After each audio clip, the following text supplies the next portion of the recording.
ನಮಸ್ಕಾರ ಸ್ನೇಹಿತರೆ, ಸ್ವತ್ತು ವಾಡೆಗೆ ಸ್ವಾಗತ. ನಾನು ಕಾರ್ತಿಕ್. ಇವತ್ತಿನ ಈ ಸಂಚಿಕೆಯಲ್ಲಿ ಪ್ರದೀಪ್ ಈಶ್ವರ್ ಆಕ್ಸಿಡೆಂಟಲ್ MLA ಅಂತ ಹೇಳಿದ್ರು ಕೂಡ ತಪ್ಪಾಗಲಿಕ್ಕಿಲ್ಲ. ಪ್ರದೀಪ್ ಈಶ್ವರ್ ಅವರ ಬಗ್ಗೆ ಮಾತಾಡೋಣ. 2023ಕ್ಕೂ ಮುಂಚೆ ಈಗಲೂ ಕೂಡ ನೀಟ್ ಅಕಾಡೆಮಿ ನಡೆಸ್ತಾರೆ. ಶಿಕ್ಷಣ ಕ್ಷೇತ್ರದಲ್ಲಿ ಕ್ರಾಂತಿಯನ್ನು ಮೂಡಿಸಿದ್ದಾರೆ. ಸಮಾಜಕ್ಕೆ ಸಾವಿರಾರು ಡಾಕ್ಟರ್ಸ್ಗಳನ್ನು ತಯಾರು ಮಾಡಿದ್ದಾರೆ. ಬಯೋಲಜಿ ಬ್ರಹ್ಮ ಅಂತೇಳಿ ಕರೆಸ್ಕೊಳ್ತಾ ಇದ್ದಾರೆ. ಇದನ್ನೆಲ್ಲ ಗಮನಿಸಿಯೋ ಏನೋ ಗೊತ್ತಿಲ್ಲ, ಕಾಂಗ್ರೆಸ್ ಪಕ್ಷ ಇವರಿಗೆ ಡಾಕ್ಟರ್ ಕೆ ಸುಧಾಕರ್ ಅವರ ವಿರುದ್ಧವೇ ಚಿಕ್ಕಬಳ್ಳಾಪುರದಲ್ಲಿ ಟಿಕೆಟ್ ಕೊಡ್ತು. ಕಾಂಗ್ರೆಸ್ ಪಕ್ಷದ ಪಂಚ ಗ್ಯಾರಂಟಿಗಳ ಕಾರಣ, ಹಿಂದೆ ಇದ್ದಂತಹ BJP ಸರ್ಕಾರದ ವಿರುದ್ಧ ಇದ್ದಂತಹ ಆಂಟಿ ಇನ್ಕಂಬೆನ್ಸಿ ಅಲೆಯ ಕಾರಣದಿಂದಾಗಿ ಪ್ರದೀಪ್ ಈಶ್ವರ್ ಅವರು ಒಂದು 10,000 ಮತಗಳ ಅಂತರದಿಂದ ಗೆಲುವನ್ನು ಸಾಧಿಸಿ ಶಾಸಕರಾದರು. ಆರಂಭಿಕವಾಗಿ ಪ್ರದೀಪ್ ಈಶ್ವರ್ ಅವರ ವಿಡಿಯೋಸ್ಗಳನ್ನು ನೋಡ್ತಾ ಇದ್ದಾರೆ.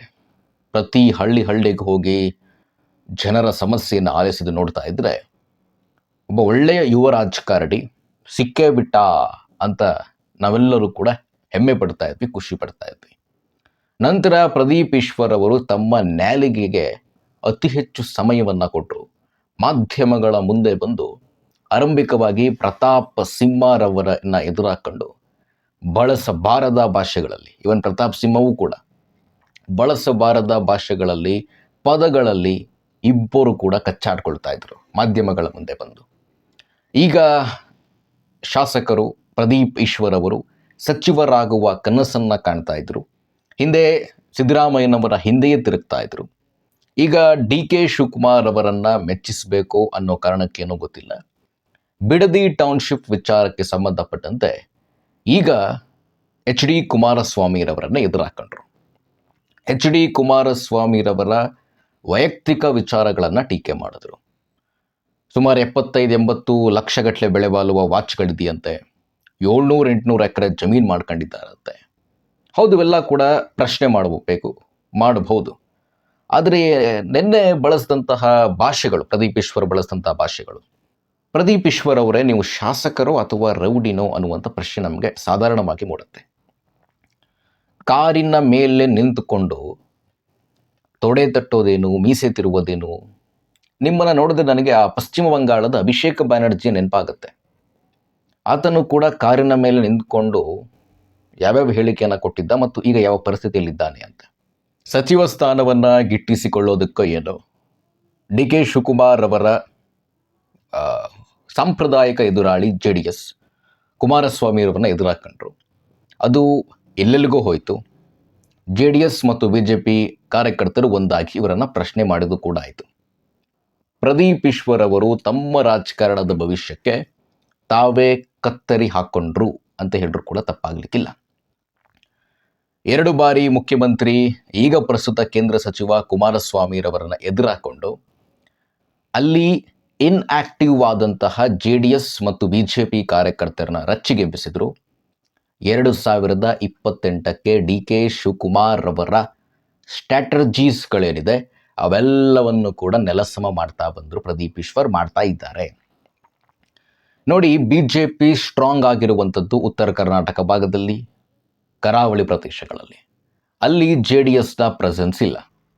BJP ವೀಕ್ ಆಗಿರುವಂಥದ್ದು ಹಳೆ ಮೈಸೂರು ಭಾಗಗಳಲ್ಲಿ, ಅಲ್ಲಿ ಸ್ಟ್ರಾಂಗ್ ಇರುವಂಥದ್ದು JDS.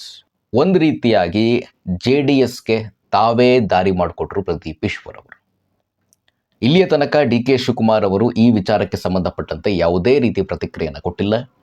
ಕಾಂಗ್ರೆಸ್ನ ನಾಯಕರು ಕೂಡ ಮೌನಕ್ಕೆ ಜಾರಿದ್ದಾರೆ.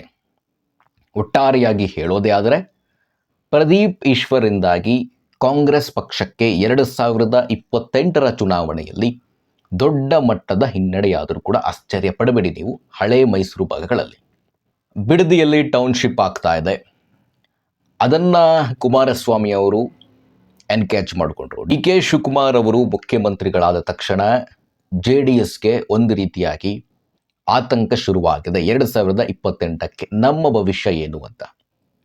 2023ರ ಚುನಾವಣೆಯಲ್ಲಿ JDSನ 5% ಓಟ್ ಶಿಫ್ಟ್ ಆಗಿದ್ದು ಕಾಂಗ್ರೆಸ್ಗೆ.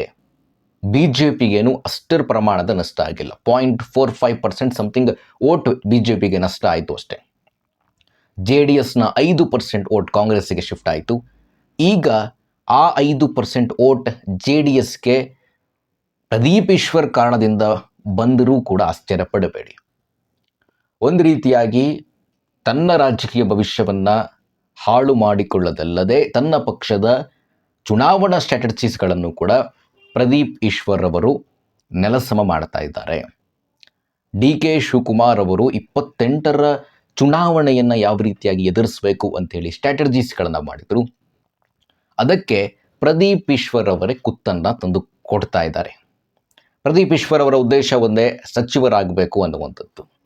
ಪ್ರದೀಪ್ ಈಶ್ವರ್ ಅವರನ್ನು ಕ್ಯಾಬಿನೆಟ್ಗೆ ತೆಗೆದುಕೊಳ್ಳಲಿಕ್ಕೆ DK ಶಿವಕುಮಾರ್ ಅವರಿಗೆ ಮೇಲ್ನೋಟಕ್ಕೆ ಗಮನಿಸಿದಂತೆ ಮನಸ್ಸಿಲ್ಲ. ಆದರೆ ಪ್ರದೀಪ್ ಈಶ್ವರ್ ಅವರು HD ಕುಮಾರಸ್ವಾಮಿಯವರನ್ನು ನಾನು ಎದುರಾಕೊಂಡ್ರೆ ನನಗೆ ಕ್ಯಾಬಿನೆಟ್ ಒಳಗೆ ತೆಗೆದುಕೊಳ್ತಾರೆ ಅನ್ನೋ ಭ್ರಮೆಯಲ್ಲಿದ್ದಾರೋ ಏನೋ ಗೊತ್ತಿಲ್ಲ. ಪ್ರದೀಪ್ ಈಶ್ವರ್ ಅವರ ಮಾತುಗಳು ನಿಜಕ್ಕೂ ಕೂಡ 28ರ ಚುನಾವಣೆಗೆ ಹಳೆ ಮೈಸೂರು ಭಾಗಗಳಲ್ಲಿ ಕಾಂಗ್ರೆಸ್ಸಿಗೆ ದೊಡ್ಡ ಹೊಡೆತವನ್ನು ತಂದು ಕೊಟ್ಟೇ ಕೊಡುತ್ತೆ. ಕೆರಳಿಸಿದ್ದಾರೆ JDS ಮತ್ತು BJP ಕಾರ್ಯಕರ್ತರನ್ನ, ಆ ಭಾಗದಲ್ಲಿರುವಂಥವ್ರನ್ನ. ಸ್ನೇಹಿತರೆ, ಈ ರಾಜಕಾರಣ ನಿಂತಿರುವಂಥದ್ದೇ ನಾಲಿಗೆಯ ಮೇಲೆ, ಮಾತುಗಳ ಮೇಲೆ. ಈ ಹಿಂದೆ 2019ರ ಲೋಕಸಭಾ ಚುನಾವಣೆಯಲ್ಲಿ ಮಂಡ್ಯದಿಂದ ಸ್ಪರ್ಧೆ ಮಾಡಿದಂತಹ ನಿಖಿಲ್ ಕುಮಾರಸ್ವಾಮಿರವರ ಸೋಲಿಗೆ ಕಾರಣವಾದಂಥದ್ದು ಚುನಾವಣಾ ಪ್ರಚಾರದಲ್ಲಿ ಅವರು ಬಳಸಿದಂತಹ ಪದಗಳು ಸುಮಲತಾ ಅಂಬರೀಶ್ ಅವರ ವಿರುದ್ಧ. ಈಗ ಪ್ರದೀಪ್ ಈಶ್ವರ್ ಅವರು ಚಿಕ್ಕಬಳ್ಳಾಪುರದಲ್ಲಿ 28ಕ್ಕೆ ಡೆಫಿನೆಟ್ಲಿ 100% ಸೋಲುವ ಸಾಧ್ಯತೆ ಹೆಚ್ಚಿನ ಪ್ರಮಾಣದಲ್ಲೇ ಇದೆ. ಇವರು ಗೆದ್ದಿದಂಥದ್ದು ಕೇವಲ 10,000 ಆಸುಪಾಸಿನ ಮತಗಳಲ್ಲಿ. If I am not wrong, ಅಲ್ಲಿನ JDS ಅಭ್ಯರ್ಥಿ ಕೂಡ ಒಂದು 15,000-16,000 ಮತಗಳನ್ನು ತೆಗೆದುಕೊಂಡಿದ್ದರು. BJPಯ ಸುಧಾಕರ್ ಅವರು 75,000 ಮತಗಳನ್ನು ತೆಗೆದುಕೊಂಡಿದ್ದರು. JDS ಪ್ಲಸ್ BJP ಅಂತ ನೋಡೋದೇ ಆದರೆ 90,000ಕ್ಕೂ ಹೆಚ್ಚು ಮತಗಳು ಬಂತು.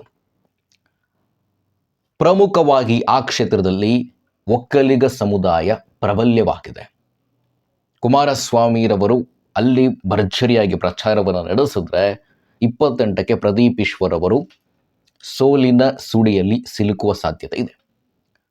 ಪ್ರದೀಪ್ ಈಶ್ವರ್ ಅವರು ಇನ್ನಾದರೂ ಕೂಡ ಬದಲಾಗ್ತಾರ, ತಮ್ಮ ಬಾಯಿಗೆ ನಾಲಿಗೆಗೆ ಲಗಾಮ್ ಹಾಕ್ತಾರ, ತಮ್ಮ ರಾಜಕೀಯಕ್ಕೆ ಕುತ್ತು ತಂದುಕೊಳ್ಳೋದಲ್ಲದೆ ಪಕ್ಷದ ಭವಿಷ್ಯವನ್ನು ಕೂಡ ಹಾಳು ಮಾಡ್ತಾರ, ಗೊತ್ತಿಲ್ಲ.